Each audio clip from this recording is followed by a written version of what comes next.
What's up, y'all? Sparta here. So I want to make a video on, I guess, the three kind of phones that I feel people should be looking at as of now. And this isn't to say that these are the definitive phones you should look at, even though that would be a very funny title to use. Because that's what a lot of people like to. That's what a lot of tech YouTubers like to do. Is like they like to clickbait you and say only these phones are the ones you should be looking at. If it's not Samsung or Apple, oh, you're going the wrong way and stuff like that. But I'm not gonna do that. I want to talk about, in my opinion, why these three phones, if I didn't say in my opinion already, are the phones you should consider.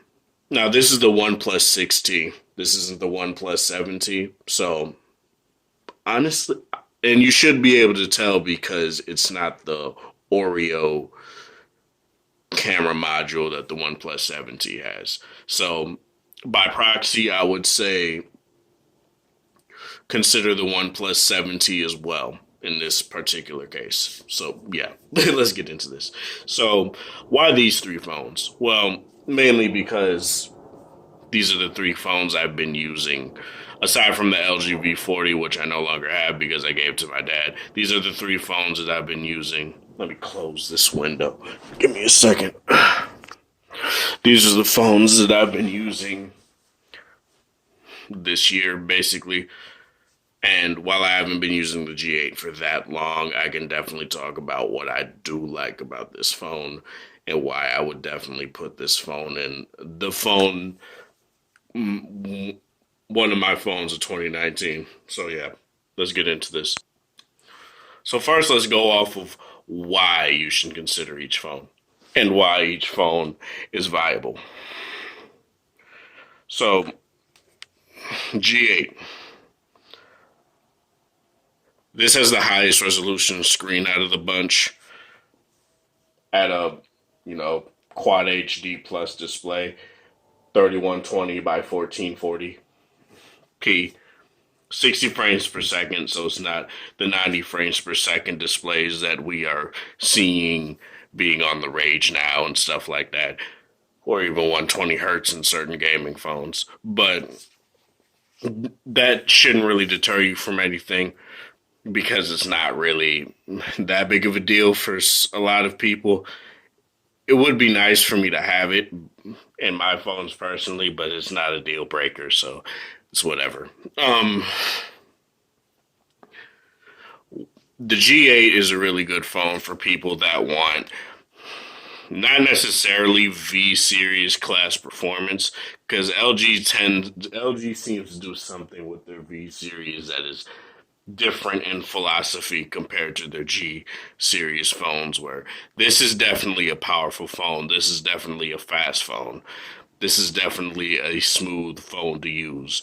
But would I say that it's leaps and bounds better than my V40 in particular? Not really. Like, my V40 pretty much can still hold up to this phone in a lot of ways in terms of like performance and stuff like that. But it definitely is better in terms of it has more onboard storage, 128 gigabytes of onboard storage, and that's something that is really nice. Say if you don't necessarily want to get an SD card right now, or you don't have one at the moment, right? And this is the only phone out of the bunch of the 6T and the regular Note 10 that has an SD card slot. So keep that in mind too. It also has the best headphone jack, the best headphone performance. You don't need a dongle you don't need a dongle USB-C headphones to listen to music on this phone. You aren't They aren't pushing any sort of wireless Bluetooth headset or true wireless head earbuds on you. They're not doing any of that. And sorry, you can use USB-C. Saying you twice in one sentence is, you know, that's gonna do that to you. You can use, I did again, you can use USB-C headphones on this phone. I've done it before. I've done it on my V40, so I don't see why it wouldn't be able to be done on here. And, but I would honestly advise you to just use your headphone jack because this is top of the line stuff right here. And this is something you can't really get outside of LG right now.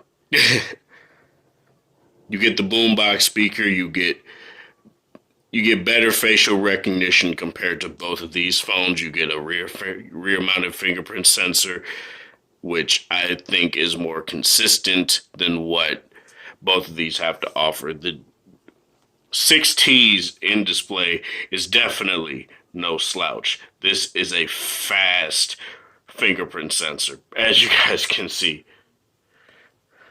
And let me turn these screens down.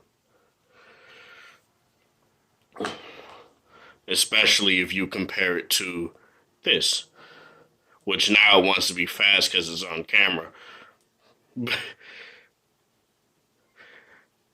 But yeah, that's pretty much all I want to say about the G8. Good, really good battery life. Really good if you want to listen to podcasts or listen to high quality music and stuff like that. Really good cameras. Unless you take selfies, maybe I'd either learn to use your rear cameras as for selfies, or just don't use it at all. But or just have another phone that you would use specifically for selfies, I guess. But other than that, the G8 is a really good phone that I would definitely consider. The OnePlus 6T, and by proxy 7T, I guess. Let me turn up the brightness here for y'all real quick. I really, really, really, really like this phone. It's a fast phone. It keeps up with both of these Snapdragon 855 phones, no problem. Snapdragon 845 in here, 8 gigabytes of RAM, 6 gigabytes of RAM in here, 8 gigabytes of RAM in here as well. 128 gigs of UFS 3.0 storage, 256 gigs of UFS 3.0. I think UFS 2.0, but also you get micro SD card expansion on there. This is a phone that I would say get if you just want reliable updates, consistently fast performance, a really good camera. Actually, it's actually really good. A lot of people are like, oh, OnePlus's cameras are not that great. I think it's a really good camera, especially compared to other phones that I've seen on the market as well. I do wish it went with a wide angle rather than the telephoto lens, but whatever. That's neither here nor there. Or even just a triple camera setup like there is on here, and like on the V40 or the G8S that has a triple camera setup. But yeah, that's whatever. That's not really nothing that bothers me that much. You get the teardrop notch on here, which, a lot of people don't like. You also just get a 1080p display on here, as you do on the Note 10. And while it doesn't bother me, these are definitely high quality 1080p displays. It is something to definitely bring up. Sorry, let me manual focus here. I'm using my V20, so sorry about that, y'all.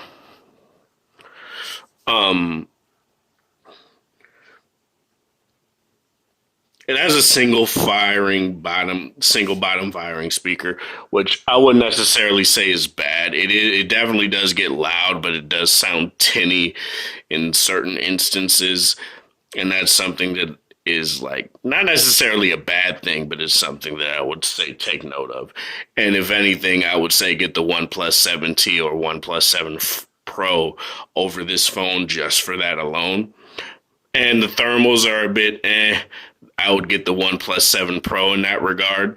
That way you get really good thermals. And both of the G8 and the Note 10 have thermal cooling as well, and both of these phones stay relatively cool. So just keep that in mind. Um, no headphone jack on here. You get a 3700 milliamp hour battery on here. Really good battery life. I left this phone off the charger last week. I came here Friday. I left Monday, came back Friday. It was just on 1% when I got here. And I put it back on the charger. Dash charging is really nice. It charges your phone faster than the competition, and that's something that's really nice as well. Um, Note 10. This is an unlocked variant of the Note 10, an American unlocked version of the Note 10, so you do get the Snapdragon 855. While there are definite shortcomings with this phone, I would not say that this phone is bad. I wouldn't say that I hate the Note 10. It's definitely a phone that is for the user that is productivity bound. This is for the content creator. This, I guess, would be for the person that just wants a reliable phone with good updates, but you don't want to go with the Pixel. And this is for the person that wants a phone that has, I guess you can say, everything in the kitchen sink, nearly everything in the kitchen sink, aside from certain features. But it's just something I do want to bring up, that no headphone jack on here, which a lot of people thought for a Note is kind of stupid. I personally also think that. Sure, it wasn't the best in class headphone jack, but it had it. And that's something that I would say is a bummer, but it's not necessarily some. It's not something that I would say, especially since I have a G8, that I would not get this phone for. I don't use this phone for music anyway, so who really cares? It supports Quick Charge 4.0, Samsung's fast charging, and I know this because I use Razer's fast charging brick, and it charges wicked fast with that. So I definitely know that it supports Quick Charge 4. If you get the Exynos version, obviously I don't think it supports any other brick for fast charging other than Samsung's. So just keep that in mind. But if you get a Snapdragon 855 variant, it will support those things. You get a triple camera setup on here. You get your telephoto regular in 120 degree wide angle, ultra wide angle lens. The same ultra wide angle lens that you get on your V20, other than the fact that I think this is either a 12 or a 16 megapixel sensor. I don't really pay attention to the sensor sizes anymore. If the cameras are good, the cameras are good. If they're sharp, they're sharp. That's all I really care about now. So, yeah. And these cameras are no slouch either. I do still have the issues of, Samsung phones do still overexpose images, and they tend to look very cartoony with their oversaturated photos, making whites look yellow and, oranges or reds look magenta and stuff like that. It's still an issue I have, which is why it's not my top phone when it comes to a camera, but it's still a good camera nonetheless. Um, the display is fine. It's a quality 1080p panel. All of these have OLED panels. LG does their OLED. Both of these have Samsung panels. So, yeah, that's something to keep in mind. The S Pen and its features are really good. It's something that I definitely would say keep in mind if you care about that. It is definitely a gimmick, but it's a useful gimmick. And it's something, depending on who you are, anyway. And that's something I definitely would say you should consider. And it does have an internal battery on the S Pen, and it lasts actually pretty long, so you don't ever have to worry about it dying on you, really. Air gestures are kind of gimmicky when it comes to that, when it comes to the S Pen, but it's something that I would definitely say you don't have to. There you go. Oh my god.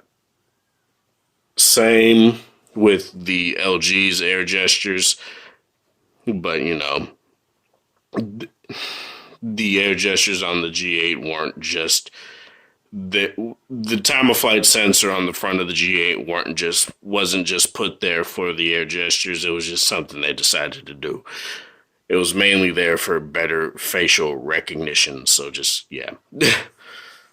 So let me know in the comment section below what you guys think of these three phones. Which would you go with personally? My main daily driver, I guess, would be the G8. Both of my daily drivers right now are indeed the Note 10 and the G8. I'm not going to be carrying three phones on me every single time I go out the house. So, yeah, let me know in the comment section below what you guys think of this. This is Spartan. Thank you guys for watching. Thanks for support. Hope you guys have a wonderful Monday. Like the video if you like it, dislike it if you dislike it, share with people that are interested, and have a good one.